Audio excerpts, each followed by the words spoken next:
नमस्कार. आज आपण एका खूप महत्वाच्या विषयावर बोलणार आहोत. श्रावण सोमवारची पूजा. हो, श्रावण म्हटलं की महादेवाची आठवण येतेच. अगदी. आणि या पूजेबद्दल सविस्तर माहिती देणारा एक लेख आपल्याकडे आहे. श्रावण सोमवार पूजा, महादेव प्रसन्न करण्याचा मार्ग. अच्छा. तर या लेखाच्या आधारे आपण म्हणजे हे विधी, त्याचा अर्थ आणि महादेवाची कृपा मिळवण्यासाठी काय महत्वाचं आहे हे समजून घेऊया. उत्तम. सुरुवात चांगली आहे लेखाची. श्रावण म्हणजे श्रवण, ऐकण्याचा काळ, आणि सोमवार महादेवाचा दिवस. हो, स्मरण, कृपा आणि शांती. चला तर मग तयारीपासून सुरुवात करूया. लेखात काय म्हटलंय? हो, लेखात तयारीवर खूप भर दिला आहे. म्हणजे बघा, सकाळी लवकर उठणं, सूर्योदयापूर्वी, आणि स्नान करताना पाण्यात थोडं गंगाजल किंवा तुळस वगैरे टाकायला सांगितलं आहे. अच्छा, काही खास कारण? हो, ती केवळ शारीरिक स्वच्छता नाहीये, तर ती मानसिक आणि आत्मिक शुद्धता आहे असं म्हटलंय. ओम नमः शिवाय म्हणत स्नान करायचं. म्हणजे स्वतःला त्या दिवसासाठी तयार करण्याची पहिली पायरी आहे. अगदी, स्वतःला त्या ऊर्जेशी जोडण्याची सुरुवात. बरोबर. आणि मग येतं पूजेचं साहित्य. प्रत्येक गोष्टीमागे काहीतरी अर्थ असतोच, नाही का? जसं बेलपत्र. हो ना, बेलपत्राची 3 पानं. ती त्रिवेदांचं प्रतीक मानली जातात. ब्रह्मा, विष्णू, महेश. आणि पाणी. गंगाजल किंवा साधं स्वच्छ पाणी, शुद्धतेचं प्रतीक म्हणून. आणि पंचामृत, दूध, दही, मध. हो, पंचामृत म्हणजे दूध, दही, तूप, मध आणि साखर. हे फक्त नैवेद्य नाहीये, तर ते शरीर शुद्धी आणि कृपाप्राप्तीचं प्रतीक मानलं जातं. अच्छा. धूप, दीप, कापूर हे तर सकारात्मकतेसाठी असतील बहुतेक. हो, वातावरण शुद्ध आणि सकारात्मक करण्यासाठी. आणि भस्म किंवा विभूती. हां, त्याचं काय महत्त्व सांगितलंय? भस्म हे त्याग आणि निर्लिप्ततेचं प्रतीक आहे.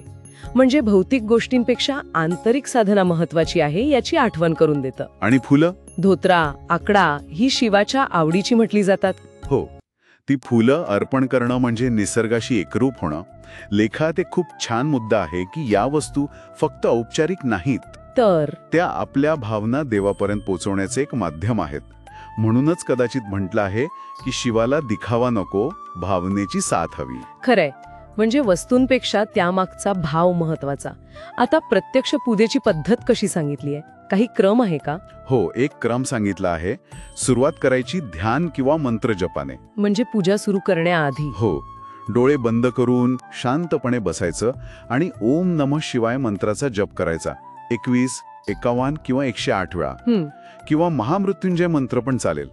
याने काय होतं की मन शांत होतं, एकाग्र होतं, पूजेसाठी एक ऊर्जा मिळते. आणि मग मुख्य पूजा म्हणजे अभिषेक. बरोबर, शिवलिंगाभिषेक. आधी गंगाजल किंवा पाण्याने स्नान, मग दुधाने आणि मग पुन्हा पाण्याने. अच्छा. बेलपत्रावर चंदन किंवा अष्टगंधाने ओम लिहून अर्पण करायला पण सांगितलं आहे. हो, मग फुलं, धूप, दीप अर्पण करणं. आणि एक महत्वाचा भाग म्हणजे संकल्प. संकल्प म्हणजे काय नक्की? संकल्प म्हणजे एक प्रकारचा निश्चय. पूजा करताना आपण स्वतःसाठी काहीतरी चांगलं करण्याचा संकल्प करायचा.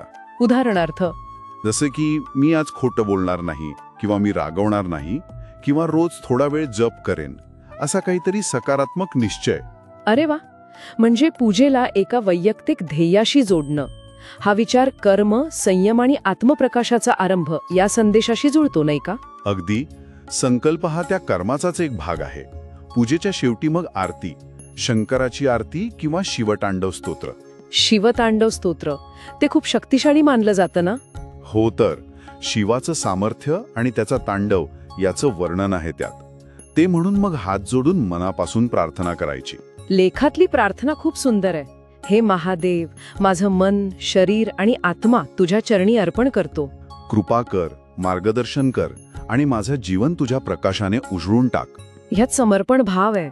केवळ पूजा नाही, तर त्या दिवशी काय करावं याबद्दल पण काही सूचना आहेत लेखात. हो, उपवास किंवा फलाहार, पण तो सात्विक असावा. आणि फक्त आहार नाही, तर विचार आणि वाणी सुद्धा शुद्ध ठेवायला सांगितली आहे. म्हणजे खोटं बोलणं, रागवणं टाळायचं. बरोबर. इतरांवर टीका करणं टाळावं आणि शक्य असेल तर दानधर्म करावा, गरजूंना मदत. आणि कुटुंबासोबत पूजा करण्याबद्दल काय? हो, एकत्र पूजा करणं अधिक प्रभावी मानलं जातं. सामूहिक प्रार्थनेची ऊर्जा वेगळी असते आणि शक्य झाल्यास जवळच्या शिवमंदिरात जाऊन दर्शन घ्यावं. या सगळ्या गोष्टींमधून तोच संदेश पुन्हा येतो, पूजा फुलांनी नाही तर अंतःकरणातून करा. अगदी. विधी महत्वाचे आहेत, पण त्यासोबत आपली वृत्ती, आपलं आचरण कसं आहे हे जास्त महत्वाचं आहे. तर मग या सगळ्या चर्चेचा किंवा लेखाचा सार काय म्हणता येईल? मला वाटतं सार हाच आहे की श्रावण सोमवारची पूजा म्हणजे फक्त काही विधींची मालिका नाहीये, तर ती एक संधी आहे स्वतःमध्ये डोकावण्याची, आपल्या भावना, आपली श्रद्धा महादेवाशी जोडण्याची. यात बाह्य गोष्टींपेक्षा आंतरिक समर्पण म्हणजे आपला भाव महत्वाचा आहे. कर्मकांड गरजेचं आहे, पण भावनेशिवाय ते अपूर्ण आहे. बरोबर. आणि म्हणूनच लेखातला तो शेवटचा विचार मला खूप महत्वाचा वाटतो. फक्त बेलपत्र न अर्पण करता मन अर्पण करा. देव पावतो तो तिथे जिथे भावना खरी असते. हो, हा विचार करण्यासारखा आहे. मन अर्पण करणे म्हणजे नक्की काय असेल? वस्तू तर आपण देतोच, पण मन कसं अर्पण करायचं? खरंय, हा विचार करण्यासारखा मुद्दा आहे. कदाचित याचा अर्थ असा असेल की आपलं लक्ष पूर्णपणे तिथे हवं, पूजेत किंवा प्रार्थनेत. अहंकाराऐवजी समर्पण हवं. आणि आपण जे संकल्प करतो, जसं भस्माचं प्रतीक आहे त्याग, किंवा आपण वाणीवर संयम ठेवायचं ठरवतो, ते फक्त त्या दिवसापुरतं न ठेवता आपल्या रोजच्या जगण्यात आणण्याचा प्रयत्न करणं. हेच खरं मन अर्पण करणं असेल का? हो, मला तरी तसं वाटतं. तुमची खरी भावना, तुमचं खरं परिवर्तन हेच देवाला अपेक्षित असावं, केवळ वस्तू नाही का? अगदी. म्हणजे ही पूजा एका मोठ्या आंतरिक प्रवासाची सुरुवात ठरू शकते. खूप छान विचार आहे हा.